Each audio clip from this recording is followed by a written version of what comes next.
Olá, meu nome é Marcelo Gomes e eu irei tratar da disciplina que abordará o tema emergência. Antes de falarmos propriamente nos itens relacionados ao atendimento emergencial, eu irei fazer uma diferenciação, dividindo as emergências em dois grandes grupos, visando otimizar o nosso aprendizado. Num primeiro momento, nós temos as emergências clínico-cardiológicas, e daqui para frente eu irei me referir a elas apenas como emergências cardiológicas. Um outro grupo que será estudado posteriormente será chamado de emergências traumáticas, cirúrgicas ou não. Hoje nós iremos abordar apenas as emergências cardiológicas. Outro aspecto, antes de abordarmos as emergências propriamente ditas, nós precisamos criar uma referência acerca da American Heart Association. A Sociedade Americana de Cardiologia, a cada 5 anos, revê o protocolo de atendimento nas emergências cardiológicas, que também inclui aspectos clínicos. Recentemente, em novembro de 2010, a American Heart Association, Sociedade Americana de Cardiologia, fez algumas alterações no seu protocolo. Eu farei brevemente algumas considerações acerca dessas alterações e, no decorrer da apresentação dos slides, elas serão abordadas de maneira diferenciada. Um dos principais aspectos que foi modificado no novo protocolo, saído em 2010, antes nós utilizávamos a sequência no atendimento, no suporte básico de vida ou na avaliação primária, considerávamos o A, B, C, D, que nós sabemos se tratar de um método mnemônico, onde as letras significam etapas do atendimento. Então, apenas para nós relembrarmos, o A seria a etapa de vias aéreas, liberação das vias aéreas. O B já estaria relacionado à respiração. O C está relacionado à circulação e, por fim, o D está relacionado à desfibrilação. No novo protocolo, estas etapas tiveram sua ordem modificada, considerando alguns estudos que foram elaborados, visando aumentar a mortalidade e aumentar a sobrevida e diminuir a mortalidade. Esta mortalidade, a partir desta nova sequência, foi reconfigurada. Então vejamos aqui que houve uma alteração onde o A, B, C, D passa a ser C, A, B e até que o desfibrilador chegue, D. Algumas alterações foram feitas nos procedimentos e, a rigor, as etapas passaram a ser descritas desta maneira. Nós vamos passo a passo revigorar a ideia acerca de cada uma delas. Este C, passando logo após o B, passando a ser o primeiro ponto, isto está fortemente relacionado ao fato da ênfase no atendimento na parada cardiorrespiratória se relacionar às compressões cardíacas externas. Então, hoje, nós temos a ênfase na compressão cardíaca externa, visando aumentar a sobrevida e diminuir a mortalidade. Isto é primordial até a chegada do desfibrilador. Uma vez que o desfibrilador esteja disponível, quer seja o desfibrilador externo automático ou o desfibrilador convencional, uma vez que ele esteja disponível e seja identificada uma fibrilação ventricular ou taquicardia ventricular sem pulso, passa a ser aí a prioridade à desfibrilação. O único momento onde as compressões cardíacas externas serão cessadas. Um outro aspecto que, na antiga sistematização, no antigo protocolo, nós realizávamos a ação de ver, ouvir e sentir. Neste protocolo, ela deixa de ser utilizada, passando a uma investigação muito mais rápida e efetiva da vítima em parada ou não, que nós vamos investigar. Nós passamos a verificar o GASP, que é uma forma de ventilação completamente ineficaz, caracterizada apenas por alguma movimentação da caixa torácica, mas sem troca gasosa eficiente, passando a ser considerada como falência ou parada respiratória. Nós também iremos verificar, logo no início, a presença de insuficiência respiratória aguda, também tratada como falência na ventilação e a parada respiratória. E, por fim, nós verificaremos também se a ventilação está presente e normal também, caracterizando a ausência de parada cardiorrespiratória, uma vez que esse indivíduo está ventilando adequadamente. Nós vamos retomar essas etapas passo a passo nos slides que serão apresentados a partir de agora. Nós iremos revisar alguns aspectos de extrema importância acerca da parada cardiorrespiratória, desde a sua etapa anátomo-fisiológica, desde essas atualizações que foram concebidas agora em 2010, e nós vamos tratar de todos esses aspectos passo a passo. No entanto, o atendimento emergencial, ele sempre aconteceu de maneira empírica, sem nenhuma fundamentação científica.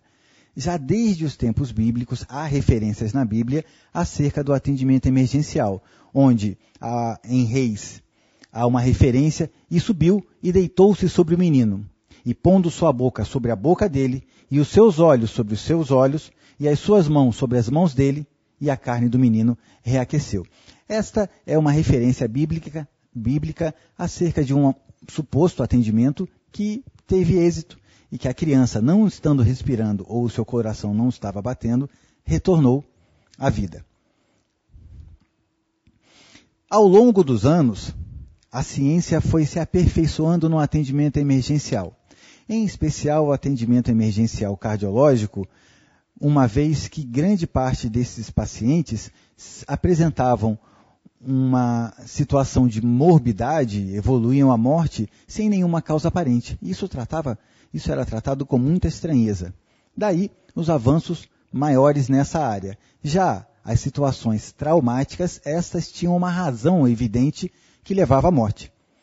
Foram paralelamente sendo estudadas. Em 1947, o desfibrilador, que é o grande diferencial no atendimento emergencial cardiológico, é a maneira onde é o equipamento e a maneira pela qual nós mais salvamos vidas. Nós vamos abordá-los daqui a pouco. Já em 50, a utilização da toracotomia, a abertura do tórax e a massagem cardíaca direta, que hoje tem uma indicação muito pequena e precisa. E em 56, a reversão desta arritmia letal, chamada fibrilação ventricular, a partir da desfibrilação. Posteriormente, cada vez mais os estudos foram se aprofundando e já em 66 a American Heart Association estabelece um protocolo de atendimento emergencial que vem sendo modificado a cada 5 anos até os dias atuais. Só para nós entendermos um pouquinho, o atendimento emergencial ele era tratado remotamente como uma participação de maus espíritos. E aí o afastamento desses maus espíritos podia levar a uma sobrevida ou a ressuscitação. É claro que isso eventualmente dava certo, não porque o indivíduo estivesse parado e o procedimento tivesse êxito, mas porque alguma situação de obstrução das vias aéreas havia sido revertida e ele evoluiu com melhora. Vamos dar uma passada acerca da anatomofisiologia relacionada ao atendimento emergencial cardiológico em especial.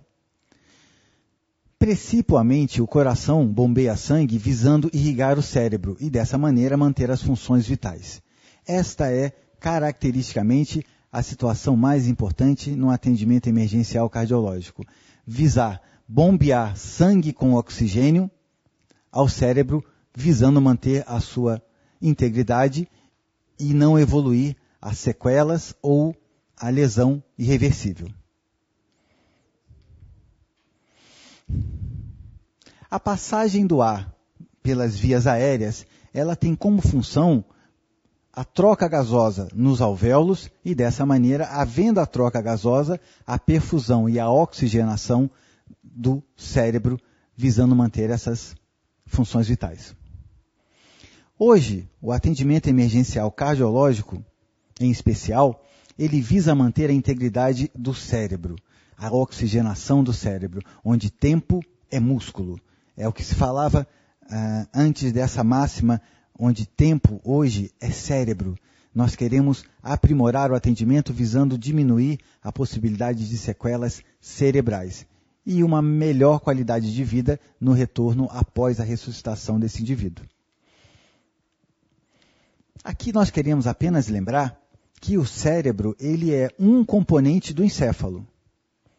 Outras áreas podem também ser danificadas ou evoluir com lesões quando da parada cardiorrespiratória, mas o cérebro, em se tratando de uma estrutura maior, é a que mais frequentemente sofre alguma lesão. Mas ele é apenas uma estrutura de um conjunto de estruturas que formam o encéfalo. Motivo pelo qual nós nos referimos ao acidente vascular encefálico e não cerebral. As principais causas de parada cardiorrespiratória estão relacionadas ao infarto agudo do miocárdio, e aqui uma referência especial. A principal causa de morte a partir dos 40 anos está fortemente relacionada a duas doenças principalmente, o infarto agudo do miocárdio e o acidente vascular encefálico, caracterizando as doenças cerebrovasculares como principal causa de morte no Brasil e no mundo. As arritmias, fibrilação ventricular, taquicardia ventricular, bloqueios, entre outros, que também podem estar fortemente relacionadas ao infarto agudo do miocárdio. O choque cardiogênico, também muitas vezes como complicação do infarto agudo do miocárdio, havendo possivelmente a ruptura do ventrículo. A insuficiência cardíaca congestiva, como uma complicação crônica a partir de outras doenças pré-existentes, como a hipertensão arterial sistêmica, o tamponamento cardíaco, que está relacionado ao trauma de tórax e também uma causa de parada cardiorrespiratória, e outras cardiopatias congênitas. Do ponto de vista respiratório, algumas das causas de parada que vão ser descritas aqui se relacionam a fortemente obstrução de vias aéreas. Esta é uma causa de parada cardiorrespiratória relacionada ao fechamento das vias aéreas, levando a uma hipóxia, pouca oxigenação e a um quadro de morbidade, onde o indivíduo evolui a parada respiratória, seguida da parada cardíaca. Algumas infecções pulmonares, pneumotórax hipertensivo, aqui uma das complicações do trauma de tórax, o afogamento, a broncoaspiração como uma causa clínica, mas que pode evoluir a parada respiratória e cardíaca posteriormente, a bronquiolite também relacionada a um quadro infeccioso, a asma brônquica e os aspectos relacionados à doença pulmonar obstrutiva crônica, onde o alvéolo perde a sua capacidade de troca gasosa e evolui a perda de função. E, por fim, a embolia pulmonar, um quadro que por si só já traz uma grande morbidade. Algumas causas relacionadas ao sistema nervoso central, a utilização de drogas, em especial drogas ilegais, cada vez mais utilizadas pelos jovens, o traumatismo crânioencefálico, também relacionado a possíveis hemorragias, processos infecciosos do sistema nervoso central e estados epiléticos, tais como convulsões severas. Algumas causas metabólicas, alcalose e acidose, estas em especial como complicações de algumas doenças, como diabetes, também fortemente relacionado às doenças como infarto agudo do miocárdio e acidente vascular encefálico. Magnésio, hiper ou hipomagnesemia. O magnésio é uma das substâncias que mais fortemente pode estar relacionada à causa metabólica de morte. E, é claro, a presença ou não de glicose, a glicose aumentada, caracterizando diabetes, e a glicose em baixas taxas, que podem levar a um estado de lesão cerebral irreversível. Continuando acerca das causas mais frequentemente relacionadas à parada cardiorrespiratória, nós temos alguns exemplos mais genéricos, tais como o grande queimado, a septicemia, que hoje vem tendo uma relevância maior como uma das causas de parada cardiorrespiratória, mais fortemente relacionada desde o atendimento emergencial até a unidade de terapia intensiva. Então ela ganhou relevância no último protocolo em 2010. O politraumatismo, que nós iremos tratar nas emergências traumáticas, também com uma casuística relacionada a uma grande mortalidade no Brasil e no mundo. As intoxicações exógenas, como envenenamentos, estão cada vez mais relacionados a uma alta mortalidade, em especial em situações sazonais, em épocas como nas férias das crianças, onde diversos venenos são deixados à mão e essas crianças terminam por consumi-los. Outros aspectos mais gerais, como alguns tratamentos às situações de emergência, também estão relacionados a uma complicação previsível, levando à parada cardiorrespiratória, cuja causa pode ser conhecida e mais facilmente revertida. Nós vamos começar agora a destrinchar, a abordar aspectos mais relacionados ao atendimento propriamente dito. Inicialmente, nós vamos começar definindo, estabelecendo os aspectos que são sinais e sintomas da parada cardiorrespiratória. Por definição, a parada cardiorrespiratória é a perda súbita da consciência relacionada à parada respiratória e à parada cardíaca, levando à ausência de pulso central, sendo a ausência de pulso central o principal sinal definidor da parada cardiorrespiratória. Mas é claro, há uma sequência. O indivíduo evolui em uma das arritmias letais, a inconsciência, segue a apneia, para de respirar e, por fim, o pulso central deixa de ser perceptível, caracterizando desta maneira um quadro de parada cardiorrespiratória. No protocolo até 2005, desde 2005 até 2010, nós verificávamos o ver, ouvir, sentir como um diferencial para que nós pudéssemos ver a expansão torácica, ouvir o ruído do ar saindo e sentir o ruído do ar saindo. Alguns estudos definiram que este procedimento não mudava o perfil de mortalidade e precisava ser revisto. Por isso, esta etapa, ver, ouvir, sentir, deixa de ser realizada no suporte básico de vida ou na avaliação primária desde 2010. Uma vez que o indivíduo não respire ou apresente GASP, insuficiência respiratória aguda, a ventilação pode ou não ser ofertada. Os estudos indicaram que muitos indivíduos deixavam de ser atendidos para que não fosse ofertada a ventilação quando eles paravam de respirar. Daí, esta etapa ter sido modificada, passando o ser a prioridade. Ainda que este indivíduo não seja ventilado, a compressão cardíaca externa deve ser prestada, visando diminuir a mortalidade e aumentar a sobrevida quando o indivíduo evolua a parada cardiorrespiratória. Ventilar sempre que possível, mas deixa de ser condicional ao suporte básico de vida ou à avaliação primária, ventilá-lo. Condicional passa a ser a compressão cardíaca externa e a desfibrilação tão logo um desfibrilador esteja disponível. E dessa maneira, otimizou-se o atendimento médico emergencial em cardiologia a partir destes procedimentos. Um atendimento na emergência visando aumentar a sobrevida, ele está mais voltado, se o indivíduo está inconsciente, em parada respiratória e não apresenta pulso central, o atendimento está fortemente relacionado à compressão cardíaca externa e à desfibrilação no suporte básico de vida, com um desfibrilador externo automático, se disponível, ou, se em ambiente hospitalar ou na presença do médico, a utilização de um desfibrilador convencional sempre que nós nos depararmos com a fibrilação ventricular ou a taquicardia ventricular sem pulso. As únicas entidades, arritmias letais, que são desfibriláveis. Quando nós falamos em desfibrilação, as duas únicas entidades para as quais este tratamento está adequado é na fibrilação ventricular e na taquicardia ventricular sem pulso.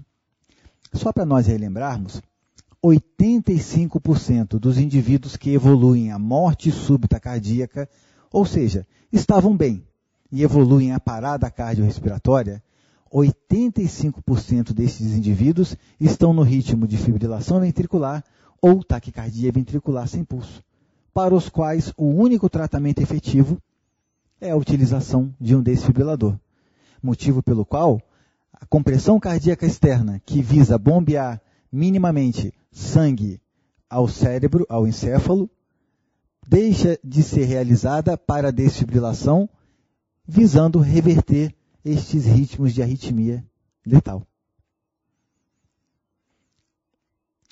Esta ventilação ganha uma outra roupagem agora, onde, sempre que possível, ela pode ser ofertada, mas deixa de ser condicional.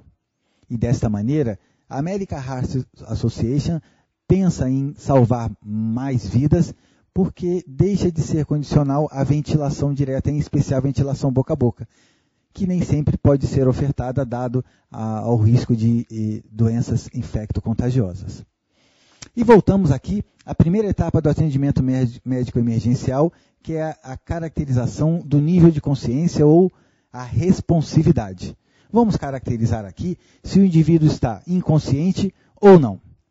O fato do indivíduo estar inconsciente não determina uma parada cardiorrespiratória, mas nós sabemos que todo indivíduo em parada cardiorrespiratória está inconsciente. E nenhum quadro clínico que leve o indivíduo à inconsciência pode ser menosprezado. Então, o simples fato de nós encontrarmos o indivíduo no estado de inconsciência já caracteriza o chamado de ajuda. E para nós, chamar ajuda, principalmente, significa pedir um desfibrilador. Porque quando nós pedimos um desfibrilador, nós estamos chamando uma equipe treinada para atendimento emergencial, nós precisamos do equipamento para reverter essas arritmias letais.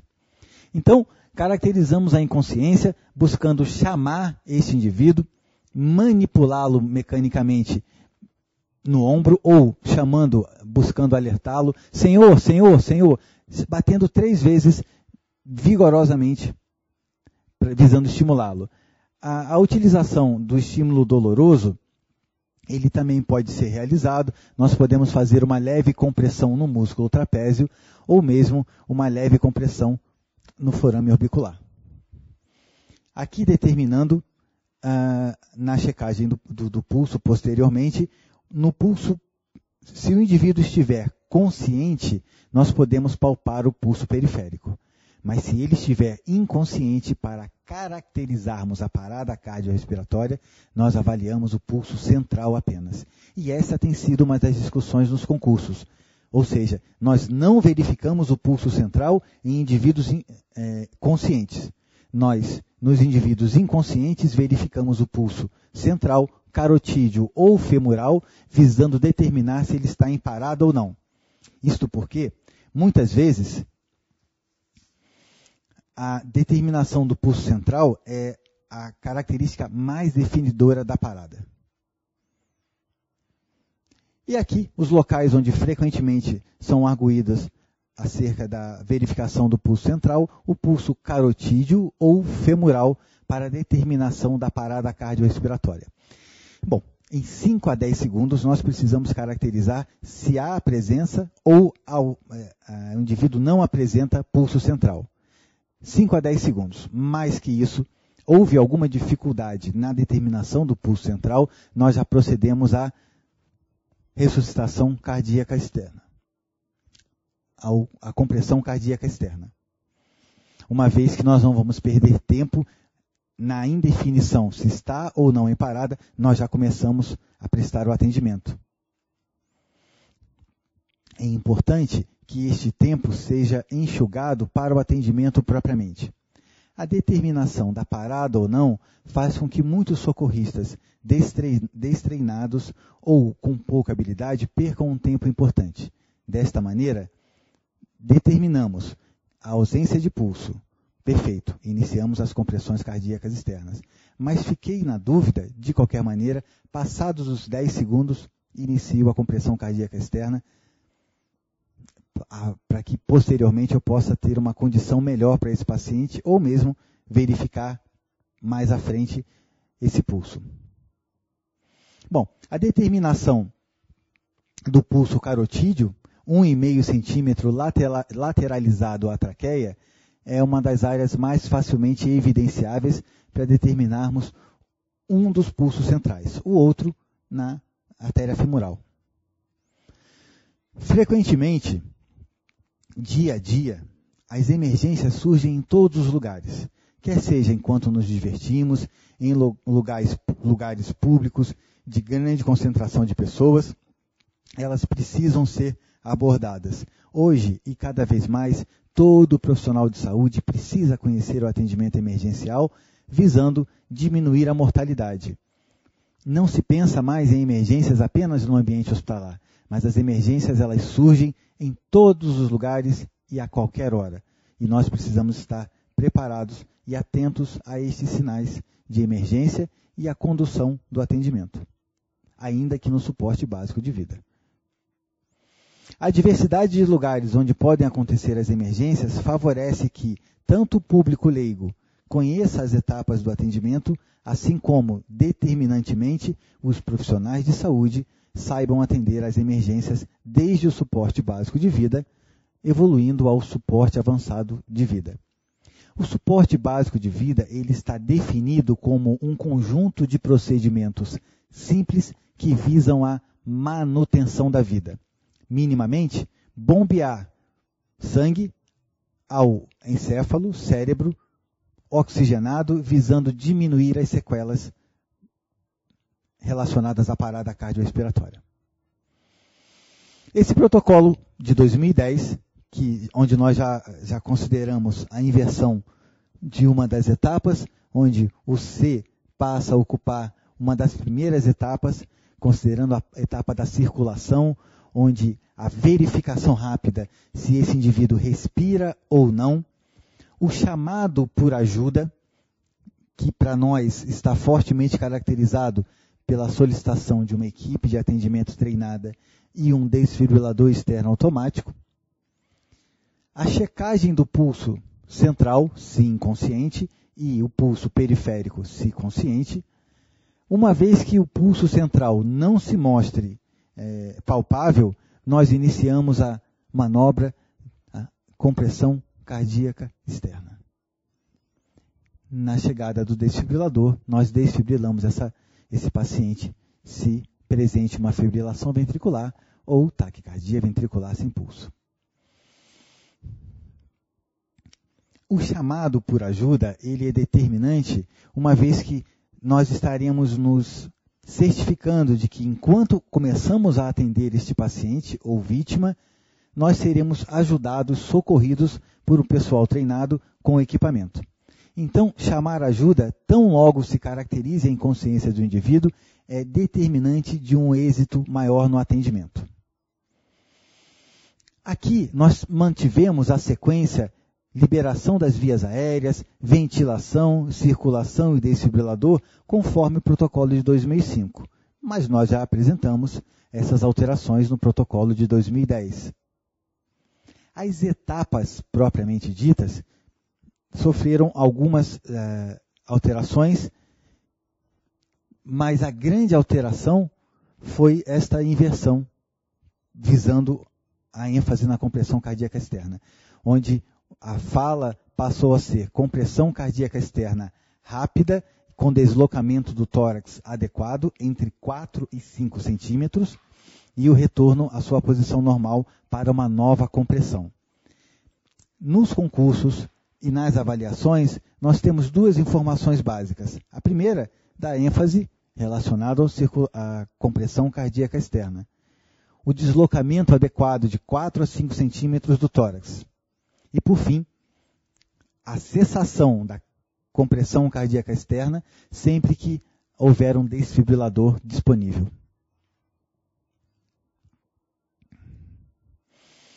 Todos os indivíduos deverão ser retreinados se já tiverem essa habilidade, e os que não foram treinados passam a necessidade desse treinamento, quer sejam os leigos ou os profissionais de saúde, e dessa maneira nós vamos diminuir a mortalidade. Vamos iniciar agora, só didaticamente, as etapas A, B, C, D, entendendo que este C passa a ocupar uma posição de prioridade no novo protocolo, mas é apenas didaticamente. E as etapas que foram modificadas desta maneira, cujos procedimentos também se alteraram, serão claramente discutidos etapa a etapa. Então vamos iniciar aqui pensando nas vias aéreas e a liberação das vias aéreas. Via de regra, nós podemos liberar as vias aéreas realizando um procedimento de hiperextensão do pescoço com projeção do queixo, com elevação do queixo, onde, à medida que nós realizamos a manobra de elevação do queixo, hiperextensão do pescoço com elevação do queixo, a base da língua, quando o paciente está inconsciente, tende a fechar as vias aéreas superiores. Uma vez que nós possamos proceder à hiperextensão do pescoço e à elevação do queixo, a base da língua acompanhará e esse paciente poderá ventilar novamente, se possível. Caso contrário, já favorece que nós possamos ventilá-lo na etapa subsequente. Então, esta manobra, cuja arguição vem sendo para a liberação das vias aéreas nas situações não traumáticas, a hiperextensão do pescoço e a elevação do queixo. Já nas situações traumáticas, nós utilizamos a manobra de jaw thrust, ou projeção da mandíbula, uma vez que nós não podemos desalinhar a coluna cervical desse indivíduo. Duas são as manobras utilizadas no trauma, chin lift e jaw thrust. Estas não desalinham a coluna cervical. Nos pacientes cardiológicos, onde eu não tenho um histórico de trauma, a hiperextensão do pescoço com a elevação do queixo é a manobra mais indicada. Uma vez inconsciente, nós podemos utilizar a cânula orofaríngea. Estando o indivíduo inconsciente e rebaixando a base da língua, nós podemos utilizar a cânula orofaríngea, também conhecida como cânula de Guedel, visando manter a permeabilidade ou a abertura das vias aéreas. No adulto, ela é colocada de maneira invertida até a altura do palato mole, perfazendo um ângulo de 180 graus. É como se nós introduzíssemos, invertida a cânula, e ela varresse a base da língua para mantê-la adequada. Já nas crianças, visando diminuir a possibilidade de lesões na cavidade oral e sangramentos, nós introduzimos a cânula da mesma maneira como ela permanecerá, apenas utilizando um abaixador de língua e introduzindo a cânula como ela permanecerá posicionada. Lembrando apenas que nós medimos o tamanho da cânula de Guedel, e esta é uma questão de arguição nos concursos, do lóbulo da orelha à comissura labial. A segunda etapa, que está relacionada à ventilação, foi uma das etapas que mais se modificou no atendimento médico emergencial, considerando o protocolo de 2010. Uma vez que nós tínhamos uma ênfase, uma preocupação muito grande em ventilarmos esse indivíduo quando ele evoluía a parada cardiorrespiratória.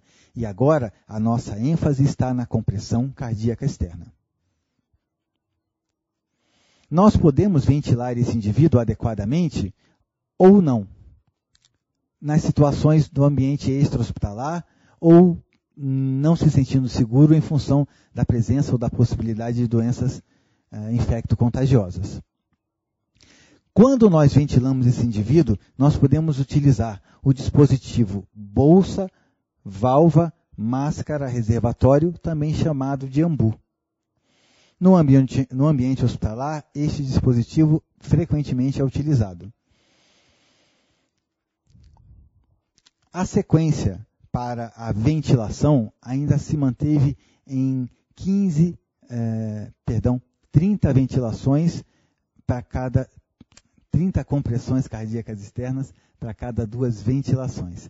Essa tem sido a sequência mantida no protocolo de 2010, 30 compressões cardíacas externas, 2 ventilações.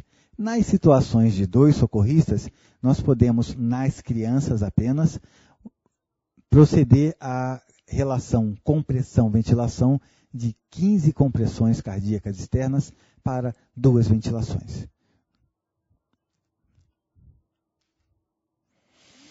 A cada 5 ciclos, vamos pensar assim, 30 para 2, 30 para 2, 30 para 2, 30 para 2 e 30 para 2, nós podemos checar se há a presença de pulso. Se esse paciente evoluiu da condição de parada cardíaca à presença de pulso central.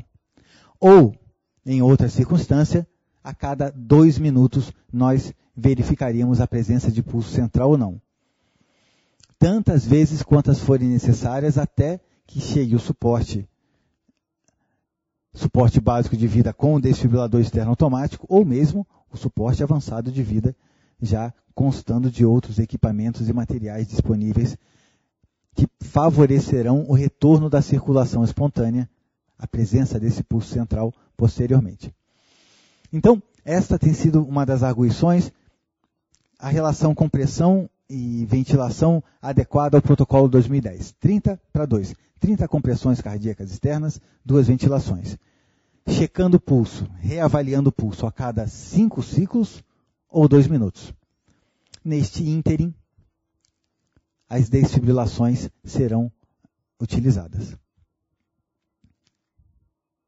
Aqui, apenas uma repassada acerca da checagem do pulso central carotídeo e, na ausência do pulso central carotídeo, nós iremos proceder à compressão cardíaca externa. Via de regra, a compressão cardíaca externa neste novo protocolo, ela foi facilitada quanto à sua área de realização. Onde nós vamos realizar a compressão cardíaca externa? No meio do tórax, entre os mamilos. Esse tem sido o local mais facilmente determinado. Nós, antes, no protocolo 2005, seguíamos o rebordo postal, chegávamos à ponta do apêndice tifoide, 2 dedos acima, colocávamos a região hipotenar da mão não dominante e fechávamos com a mão dominante. Visando facilitar isso, hoje nós pensamos no meio, entre os mamilos ou no meio do tórax, como local adequado à realização da compressão cardíaca externa.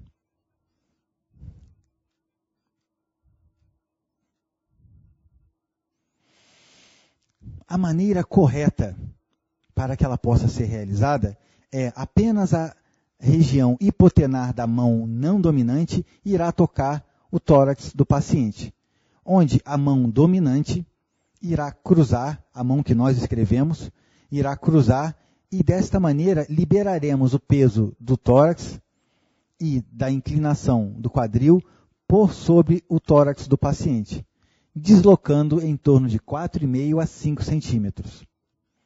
O importante é que consideremos a compressão cardíaca externa como um diferencial, mas também o retorno do tórax à posição normal antes de uma próxima compressão. Desta maneira, há um enchimento do coração para que possa este sangue ser bombeado, visando irrigar o cérebro e, propriamente, o encéfalo. A mecânica corporal ela é definidora de uma compressão cardíaca externa com êxito, de uma ressuscitação cardiorrespiratória com êxito. Ou seja, mais ou menos 15 quilos por sobre o tórax do paciente, ele precisa estar mais elevado que o paciente e o uso da mecânica, considerando o quadril também, realizando as compressões cardíacas externas. Bom, agora nós falaremos sobre o equipamento mais propriamente voltado ao aumento da sobrevida, considerando as emergências cardiológicas. Nós começamos a salvar muito mais vidas, tão logo começamos a usar o desfibrilador externo automático. Nós falamos anteriormente que 85% dos indivíduos que evoluem à morte súbita cardíaca estão em fibrilação ventricular ou taquicardia ventricular sem pulso, cujo único tratamento efetivo é a desfibrilação. Hoje, a pergunta mais frequentemente realizada nos processos seletivos e concursos para salvar vidas diante destes dois ritmos é a desfibrilação. E essa tem sido a ênfase de todas as aulas, de todos os procedimentos de treinamento em emergência. Vamos conversar um pouquinho sobre o desfibrilador externo automático. O DEA, desfibrilador externo automático, aqui uma das diversas marcas que existem no mercado, ele reconhece uma arritmia letal com indicação de desfibrilação. Na verdade, ele reconhece as duas, mas elas são tratadas da mesma maneira. Ele reconhece a presença de fibrilação ventricular ou de taquicardia ventricular sem pulso. Reconhecendo uma destas duas arritmias letais, ele indicará o tratamento, considerado aqui como a desfibrilação.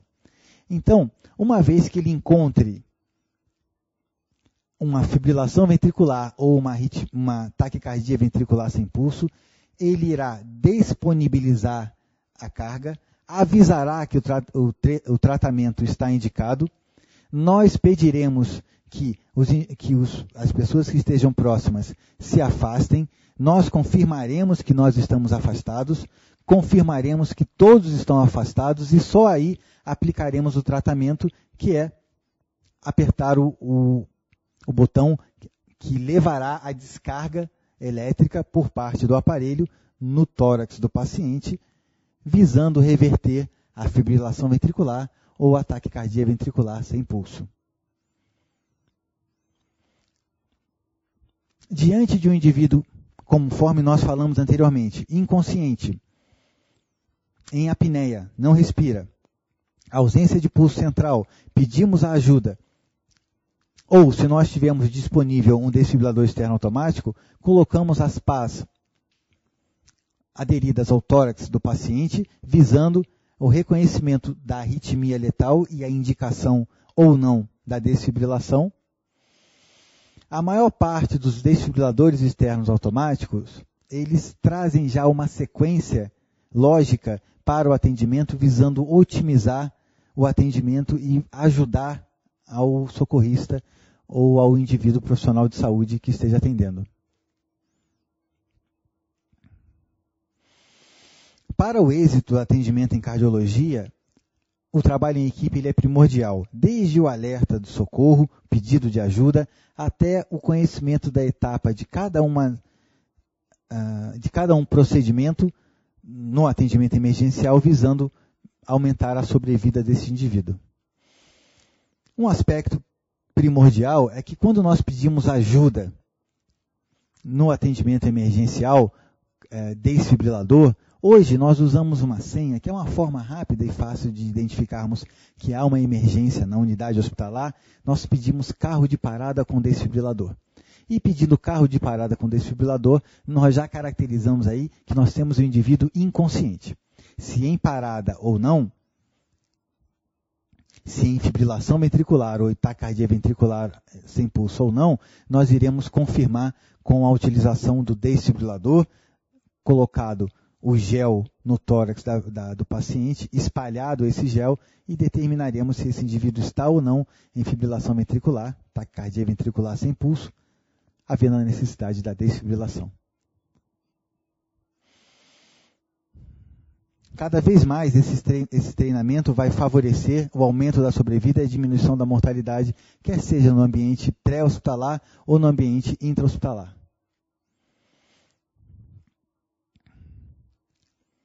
O desfibrilador externo automático, ele reconhece a ausência de um pulso coercível, de um pulso normal, de um ritmo normal, para indicar a desfibrilação. E aqui nós vamos discutir um pouquinho acerca do uso do desfibrilador. Neste momento nós terminaremos a aula aqui e, posteriormente, na segunda aula, nós iremos abordar os aspectos acerca da utilização do desfibrilador. Um bom estudo e obrigado.